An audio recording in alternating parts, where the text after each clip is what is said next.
नमस्कार, मैं PM DNA Singh और आप देख रहे हैं कमाल है यार। नेपाल की जो दूर संचार यानी कि टेली कम्युनिकेशन का विकास है वो इतनी तेजी से हुआ है, आप सोचकर भी हैरान हो जाओगे।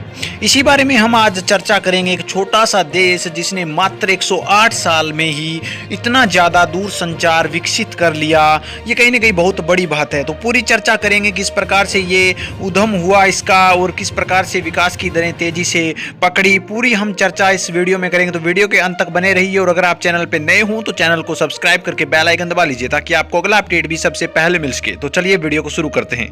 दोस्तों, टेली कम्युनिकेशन यानी कि दूर संचार जो कि आज जीवन का एक हिस्सा बन चुका है, और ये भी कह सकते हैं कि कौन सी भी सिचुएशन हो, चाहे वो व्यापार हो, चाहे वो टूरिज्म हो, चाहे वो प्लेटफॉर्म हो, चाहे आपका घर हो, कहीं भी हो, आज यहाँ पे दूर संचार अपने एक जीवन को जोड़ने वाला हिस्सा और तरक्की की राह पर ले जाने वाला हिस्सा हो बन चुका है। इसके अलावा कोविड-19 महामारी में भी इस संचार और सूचना प्रौद्योगिकी का सार दिखाई दिया है और इसी के साथ हम साथ में लड़ रहे हैं। मैं बता दूं आपको कि 17 मई को ये दूर संचार दिवस बनाया जाता है और इसके अलावा 1865 में अंतर्राष्ट्रीय दूर संचार संघ, जिसे हम ITU की स्थापना की गई थी।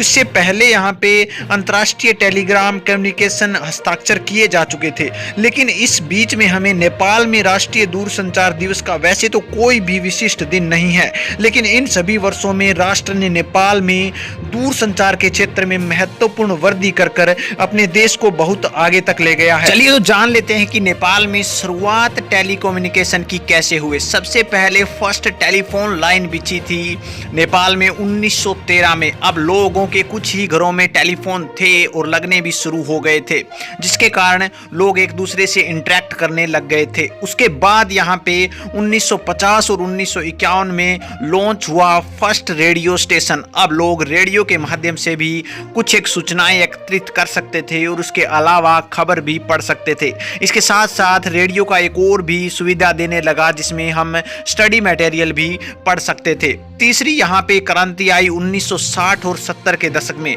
अब यहाँ पे establishment of Nepal telecommunication corporation की स्थापना की गई, जिसमें वायरलेस जो टेलीफोन थे उनका यूजेज किया गया, जो कि अपने आप में एक बहुत बड़ा काम था। और उसके जस्ट बाद 1960 में ही दूसरा एक और बड़ा काम किया, द फर्स्ट टेलीफोन एक्सचेंज, यानी कि टावरों के माध्यम से अब वायरलेस जो आईफोन आते हैं अभी उसी के शेप का एक मोबाइल फोन बना और जिसके कारण लोगों में और ज्यादा औद्योगिक क्रांति भी बढ़ी। इसके अलावा दूर संचार की दरें भी तेजी से बढ़ी। इसके बाद दोस्तों 1981 में एक बहुत बड़ी क्रांति आई नेपाल में टेक्नोलॉजी के क्षेत्र में और फर्स्ट अर्थ स्टेशन लगा दिया गया 1981 में, जिसके कारण अब टीवी भी चलने शुरू हो गए और टीवी जैसी एक औद्योगिक क्रांति नेपाल के सामने आई, जो कि लोगों में दूर संचार के तरीके से बहुत नजदीकियां लाने लगी। और इसी के साथ साथ 1999 और 2001 में लॉन्च हुआ GSM फोन, जिसके अंदर हम पे करके इंटरनेट की भी सुविधाएं यूज कर सकते हैं। और इसके साथ साथ लोगों में इंटरनेट की जो भावनाएं थी, जो सोच भी नहीं रखते थे, वो चीजें यहाँ पे आने लगी और लोग इंटरनेट का यूज करके बहुत सी ऐसी डिस्कवरी करने लगे, जिससे यहाँ पे लोगों में डेवलपमेंट की दरें भी बहुत तेजी से देखने को मिली। और इसी के साथ ही नेपाल यहाँ पे 2004 में एक और क्रांति लाया टेक्नोलॉजी के क्षेत्र में, और ये नेपाल के लिए सबसे बड़ी क्रांति कह सकते हैं, क्योंकि अब नेपाल ने खुद की कंपनी खोल ली थी, transfer into Nepal door search company limited, जिसका शॉर्ट नेम था NDCL, जो कि 2004 में खुली और अब 3G नेट की सुविधाएं भी नेपाल में मिलने लगी, जिसके कारण लोग अब इंटरनेट के माध्यम से बड़े बड़े व्यापार भी करने लगे और जो व्यापारी वर्ग था उनके लिए बहुत ज़्यादा सुविधाएं होने लगी। जिसके अलावा सरकार को भी बहुत काफ़ी फायदा हुआ और नेपाल का नाम भी आगे यहाँ पे लोगों में जाने लगा, बड़े बड़े देशों में जाने लगा। इसके बाद दोस्तों 2017 में लॉन्च हुआ नेपाल में 4G LTE, और इसके बाद तो नेपाल का नाम बड़े बड़े देशों की सूची में भी आने लगा, जो कि टेक्नोलॉजी के क्षेत्र में काफ़ी ज़्यादा आगे हैं।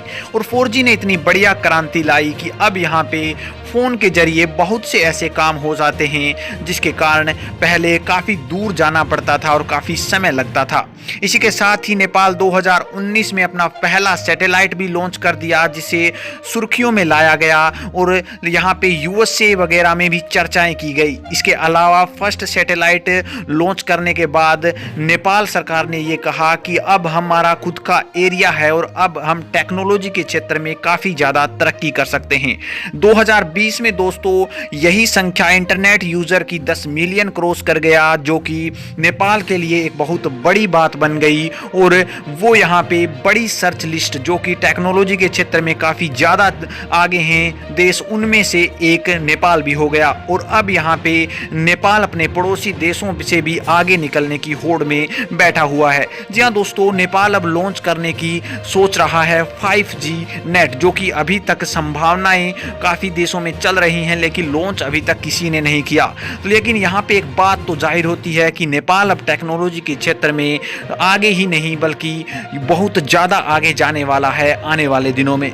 दोस्तों कैसा लगा ये नेपाल के लिए टेक्नोलॉजी का वीडियो, आप कमेंट सेक्शन में जरूर बताइए। चलिए आज के लिए इतना ही, आगे कोई नया अपडेट मिलता है फिर आपके सामने हाजिर होंगे। तो वीडियो को लाइक कीजिए, शेयर कीजिए और अगर आप चैनल पर नए हों तो चैनल को सब्सक्राइब करके बेल आइकन दबा लीजिए ताकि आपको अगला अपडेट भी सबसे पहले मिल सके।